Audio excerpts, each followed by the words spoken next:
Et aujourd'hui, ce n'est pas Morane, mais c'est bien Thibaut qui nous présente la chronique culture. Mais tout d'abord, tu vas nous donner les idées de sortie pour les jours à venir. Oui Margot, j'espère que vous avez de quoi noter. Alors notre première étape est le concert de Soldat Louis à l'espace René Cassin à Beach. Le groupe de rock celtique français originaire de Lorient n'est plus à présenter. Il sera accompagné par le groupe Selkilt. Ce sera à 19h30 ce vendredi. La billetterie est toujours ouverte auprès de la communauté de communes du Pays de Beach. On se dirige maintenant vers la médiathèque de Sarreguemines avec le concert de Procope. Originaire d'Angleterre, il propose une musique folk avec de la guitare et de l'harmonica. Sa représentation est à 20h ce vendredi. L'entrée est gratuite, mais il vous faut réserver les places auprès de la médiathèque. Plus d'une vingtaine de places sont encore disponibles. On reste à Sarreguemines avec la saison culturelle qui continue. Cette fois-ci, ce sera le carnaval d'Arlequin sur la scène de l'Hôtel de Ville, un spectacle qui mêle danse, fantaisie et humour dans des décors hauts en couleur de Venise à Versailles. À noter qu'un des danseurs professionnels, il s'agit de Pierre-François Dolé, qui est originaire de Sarreguemines. Ça sera ce vendredi à 20h. La billetterie est toujours ouverte à l'office de tourisme ou sur le site de la ville. On continue avec une exposition qui se déroulera au Moulin de la Blise à Sarreguemines. Made in IEAC, acte 6, montrera les créations de 4 artistes céramistes venant de l'Institut européen des arts céramiques que vous allez pouvoir découvrir du 12 mars au 31 juillet. Prix d'entrée des musées et aux horaires d'ouverture du Moulin de la Blise. Ensuite, il s'agit d'un concert à la Halle Verrière de Meisenthal, une soirée consacrée au rap. Le rappeur français Hippo Kung Fu sera en représentation. Et en première partie, vous retrouverez un artiste local. Il s'agira d'Orion, un jeune rappeur qui vient de Saint-Louis-les-Beach. Ce sera ce samedi avec une ouverture des portes à 20h. Des places sont encore disponibles. Et pour finir, Margot, je vous annonce qu'il y aura le spectacle de Tom Villa le 19 mars à l'Hôtel de Ville de Sarreguemines à 20h. Vous pouvez acheter les billets, évidemment, mais vous pouvez aussi tenter de gagner 10 places pour ce spectacle par un jeu concours sur la page Facebook de Mosaïque Cristal, des places mises en jeu par la ville de Sarreguemines. Merci Thibaut, et on en parlait hier, c'était la journée internationale des droits des femmes, et donc c'est de ça que tu as décidé de nous parler aujourd'hui. Je vais parler des femmes dans le monde de la culture, mais avant, laissez-moi vous rappeler quelques chiffres. Récemment, le rapport de l'Observatoire de l'égalité femmes-hommes dans le monde de la culture de 2021 a été publié. Il y a énormément de chiffres, mais ceux qui ont particulièrement retenu mon attention, ce sont ceux sur les consécrations artistiques des femmes françaises, c'est-à-dire les prix qui ont été décernés à tel ou tel artiste dans tel ou tel domaine artistique. Dans la littérature, par exemple ? Alors, dans la littérature, par exemple, 42% des femmes ont obtenu un prix littéraire de 2010 à 2019. Dans la musique, seuls 9% des albums primés aux victoires de la musique 2020 sont interprétés par des femmes et 3% d'artistes ou de solistes instrumentales féminines ont été récompensés en 2019.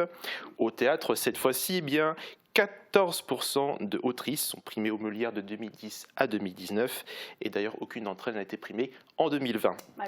Malheureusement. Côté cinéma, aucune femme réalisatrice n'a été primée au César depuis 2010, idem au Festival de Cannes. Voilà, donc ce sont des constats dont on ne se rend pas forcément compte, mais quand on voit les chiffres, c'est assez incroyable. Je vous invite d'ailleurs à lire ce rapport disponible sur le site internet du gouvernement. C'est vrai qu'on s'attend tout de même à une certaine égalité. Après qu'on soit homme ou femme, tout le monde ne mérite pas forcément le prix. Bien sûr, Margot, ces chiffres sont bien évidemment à prendre avec du recul. C'est une moyenne. Alors, c'était très difficile pour moi de choisir et de ne parler que d'une seule personne. Donc ce que je te propose, Margot, c'est de faire un petit tour des femmes artistes de notre arrondissement dans ces 4 domaines que je viens de citer. C'est avec plaisir. Alors on commence par la littérature ? Alors en littérature, nous avons la talentueuse Julie Muller-Volb, dont Morane est très fan, elle en aurait sûrement parlé. C'est une écrivaine de Rohrbach-les-Beach, prothésiste dentaire de métier. Elle est passionnée de littérature fantastique depuis son plus jeune âge. Elle s'est mise à l'écriture pour plaisir et pour s'évader. Et aujourd'hui, elle a déjà 6 romans à son actif et d'autres arriveront prochainement. Elle fait partie des auteurs qui auto-éditent leurs ouvrages et ce n'est pas chose aisée, bravo à elle. En effet, c'est vrai qu'on en avait déjà parlé avec Morane dans une de ses chroniques. Et maintenant, on passe au théâtre ? C'est ça. Alors lorsque j'ai demandé autour de moi qui avait marqué le théâtre sur notre secteur ces dernières années, on m'a répondu Annabelle Senger du Lothringer Theater de Götzenbrück. Elle avait intégré la troupe en 97 et a joué dans plus d'une trentaine de pièces et évidemment toutes dans celles signées Alphonse Walter. C'était une grande artiste, une grande comédienne. Elle nous a malheureusement quittés en 2014. Elle avait 46 ans.